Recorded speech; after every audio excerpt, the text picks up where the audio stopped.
Oh yeah. So as I was saying,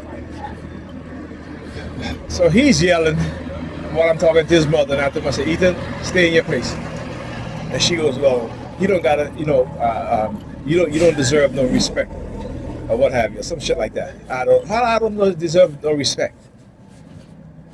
You know what I'm saying? Like that's the shit that she's saying in front of the kids. That I don't, you don't deserve no respect. I was like, really, Pamela? Really? This is what you're saying? This is what you're saying? All right? And then she goes, Ethan is doing fine. He's doing great. I said, really? How is he doing great, Pamela? He's passing this test and this and that. I said, Ethan, Pamela, how is he doing great? I said, so she comes and she showed me his tests. So no, wait, before I said, listen. Ethan don't tell me anything. I ask Ethan all the time, do you have tests? He's like, no, I don't have any tests. He's the one that's withholding the information from me because that's what she does. That's what she does. So I said to him, so he goes, well, I got an 80 on my test or have you. I said, okay, fine. But that's one test. That's one exam. That's one class, right? You have many classes. It's not just, but he learned from her because how she is, right? How she is. She's very toxic, all right? And so now, then I said to him, I said, Ethan, go in your mother's room, right? This is not, you're out of place. Go in your mother's room. Then she comes and she brings me an exam that he did. I said, okay, all right, that's fine. I said, but he don't tell me anything. And she goes, why does he have to tell you? And at that point, I said, you know what? I'm not talking to you anymore. I said to her, I said, I am no longer having this conversation with you. So when I talk about what it is that she's doing with these kids, when you look at these single toxic mothers, this is exactly what they do to their sons.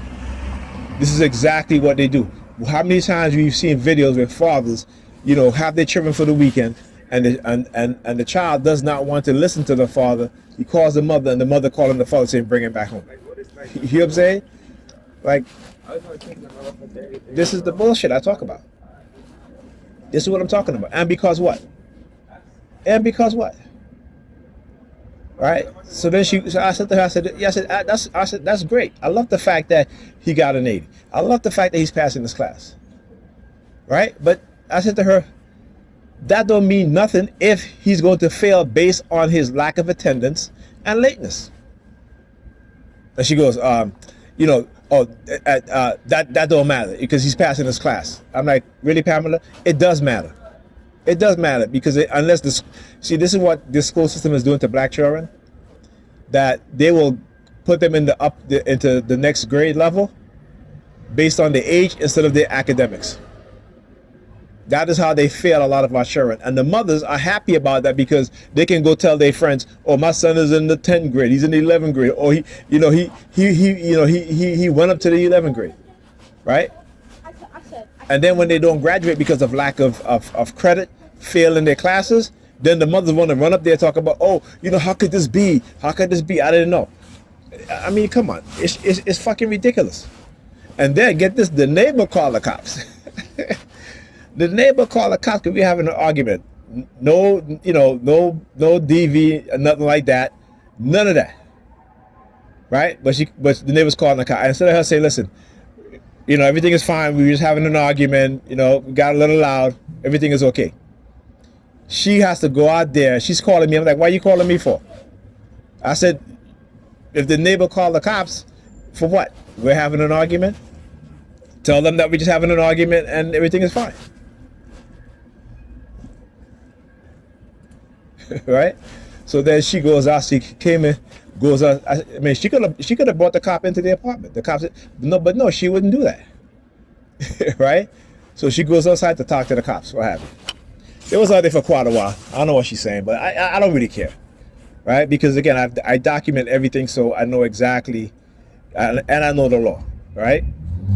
You can have an argument. The neighbors might call about noise complaint because you're arguing about it. Everything costs all right. Everything is fine. Everything is fine. Right? At that point, you stop the conversation. That's it. We're not arguing anymore. Everything is settled down. Everything is good. Thank you, officer. Appreciate the concern, but everything is fine. Right? So she comes back in and she goes, "Oh, this can't happen again." I said, listen, I am going to not allow Ethan to disrespect me while you standing there talk about, oh, you don't deserve respect. Because what you are showing him is how to disrespect his father. Okay? That's what you are showing him, right? Because I set a time limit on what time he needs to get in the house during the week from school. He doesn't like it because you have allowed him to go wherever it is that he wants to go with his friends. You don't give a damn who his friends are. You don't check to see who his friends are. You don't do any of those things. Right? You don't make sure that you have a number of one of his friends that in case something happens, you don't hear from him, you can call his friend. You don't care about none of that shit. Right? He's on ADHD medication. You know, you happy because why? Because he's becoming more social now. Because he's this and that. You're not concerned about his academics. You're not concerned about when he's at home on the weekend that you say to him, Ethan, do you have any homework? Go and do your homework. And then making sure that he's doing his homework. You're not concerned about that. Your only concern is the fact that he can go out with his friends, he can social. I would never prevent my children from having having their childhood or their teen, whatever teenage years. But there have to be some responsibility and some limits. But how many times have I rode the train? I used to ride the train, you know, when I was working, getting off of work, 2 o'clock in the morning. I'm taking the train and I see young teenagers on the train at that time in the morning. Right? I understand the mindset. Because I said to her, I'm going to go to his school. I'm going to get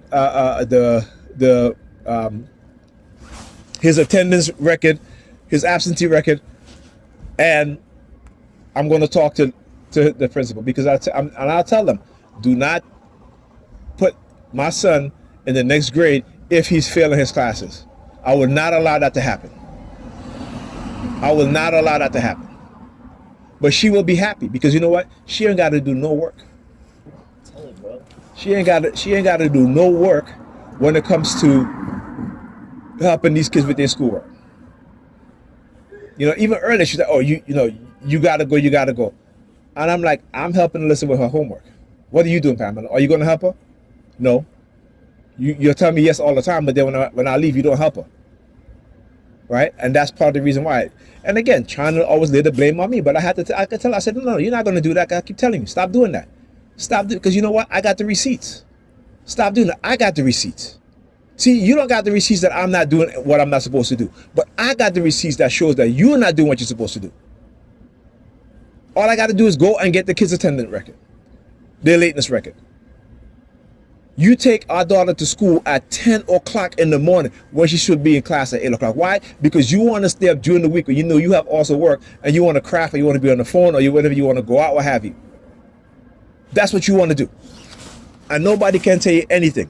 See, I'm ready for this fight. These people don't understand. And I know I'm going to win. Because what? The truth will always be bigger than their lie. The truth will always be the truth. Understand that. Understand that the truth is always going to be bigger than their lie. The truth is the light. Their lie is in darkness. So then when I leave, you see all the cops and stuff like that. Yeah, because I had to finish, helping my daughter, even though we didn't get to finish her homework. But what I had to do, again, go back to some of the basics that she needs to learn. Because we're doing, she's doing area, finding the value of an area, finding the perimeter and stuff like that. So, and again, this is, look what I do. I bought a whiteboard so I can, help her do her math. You think her mother cares about that shit? No, she don't. She's like, oh, where are you going to put it? But yet she's buying all this shit to put craft and stuff on. Don't even clean her house. I'm the one that cleaned the house. She doesn't. You don't think I'm going to just put the cops in my videos? They do.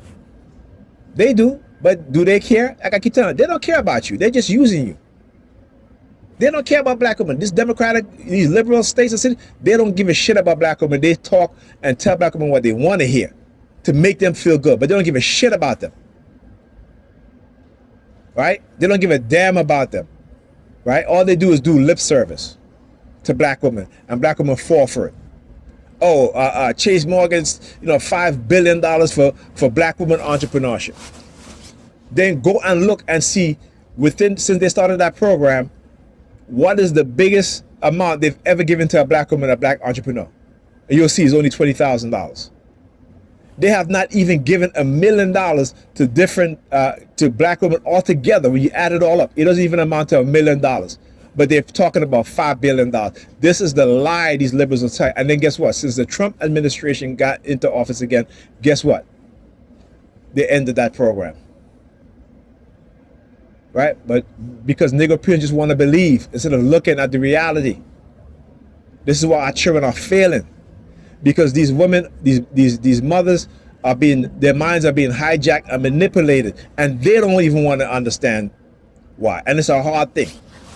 All right. So as a black father, when you're concerned, and because I'm in a position that I'm in where I cannot take my kids because I'm on disability, I'm being attacked every single day, which I show you guys, being harassed by the New York Police Department, the lies that they tell,